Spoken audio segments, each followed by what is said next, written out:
বাংলাদেশের নবগঠিত সেন্সর বোর্ডের সদস্যবৃন্দ কি আসলেই আমাদের আশা পূরণ করতে পারবে? তারা কি হতে পারবে আইডিয়াল সেন্সর বোর্ড? তারা কি হতে পারবে মডার্নাইজ একটা সেন্সর বোর্ড? চলুন এই বিষয়ে আজকে আলোচনা করব। অনেক প্রান্ত থেকে নানান রকম কথাবার্তা শুনছি, কেউ সদস্যবৃন্দদেরকে নিয়ে পজিটিভ কথা বলছে, কেউ নেগেটিভ কথা বলছে। তবে আমার নিজস্ব কিছু বক্তব্য আছে, আপনারা অবশ্যই কমেন্ট সেকশনে জানাবেন আপনাদের মতামতটাও। আমি চাই, ইনফ্যাক্ট আমার মনে হয় আমরা সকলেই চাই যে এরকম একটা সেন্সর বোর্ড হোক আদতেই, যারা কিনা কোনো দলাদলির বাইরে গিয়ে একটা সিদ্ধান্তে আসতে পারবে, যারা কিনা একটা সিনেমা এটা এই রাজনৈতিক দলের সাথে চায় বা এটা ওই রাজনৈতিক দলের সাথে চায়, এটা আমি কিন্তু সেন্সর করতে দেব না। ঠিক যেরকম ভাবে আমাদের পর্যাপ্ত উদাহরণ আছে। আপনি মোস্তফা সরোয়ার ফারুকীর মুভির কথা বলুন, আপনার আশফাক নিপুণের মুভির কথা বলুন, বা ইনফ্যাক্ট আরো অনেক মুভি পাইপলাইনে ছিল যে মুভিগুলো শুধুমাত্র এই দলাদলির জন্য আশার আলো দেখতে পারিনি, আমরা জনগণ দেখতে পারিনি। হয়েছে তো এরকম। তো এই জিনিসগুলোর যেন আর কোন রকম রিপিটেশন আমরা না দেখতে পারি, এটাই তো একটা স্বাধীন সেন্সর বোর্ড হওয়া উচিত। এর পাশাপাশি সেন্সর বোর্ডের সদস্যবৃন্দদেরকে আমি বলতে চাই যে আপনারা কাইন্ডলি মডার্নাইজ ভাবে একটু চিন্তা করুন। আন্তর্জাতিক বাজারের সিনেমাগুলো কেমন, সেটার সাথে মিল করে যখন আমার দেশের সিনেমা আমরা বানানোর চেষ্টা করছি, তখন সেখানে কর্তন করতে যে যাচ্ছেন কতটুকু আসলে আপনারা বুঝে কর্তনটা করছেন, এটাও কিন্তু মাথায় রাখতে হবে। কেন এটা বলছি?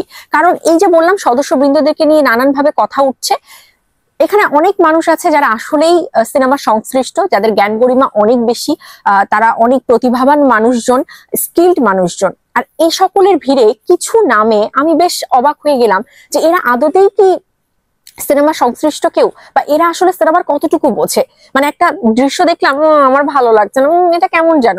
এই যে একটা সেন্স, এই সেন্স থেকে কেউ যদি বসে সেন্সর করতে বসে, তাহলে কি অবস্থাটা হবে সিনেমার, আমি তো এটাই ভেবে পাচ্ছি না।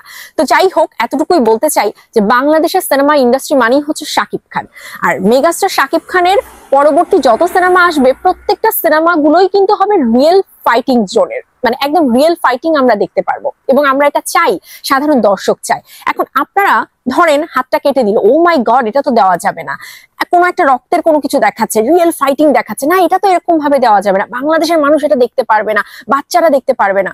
এখন আপনাদের কাছে আমি জানতে চাই যে আপনাদের সন্তান তারাও দেখবেন ওই মাস গেলে নেটফ্লিক্সে সাবস্ক্রিপশন করে সিনেমাগুলো দেখে, তারা এর চেয়েও বেশি ভায়োলেন্সের হলিউড মুভি দেখে, তারা তামিল মুভি দেখে, তারা বলিউডের এই এনিমেল বলুন, জওয়ান বলুন, সবই দেখে ফেলেছে। এগুলোতে কি ছিল আসলে? তো এইরকম ভাওতাবাজি কথাবার্তা এগুলো কিন্তু দর্শকদেরকে বললে তারাও কিন্তু এগুলো খাবে না। কারণ আমাদের সন্তান, আমাদের ভাই বোন, আমরা সবাই কিন্তু নেটফ্লিক্স দেখতে এখন অভ্যস্ত হয়ে গেছি।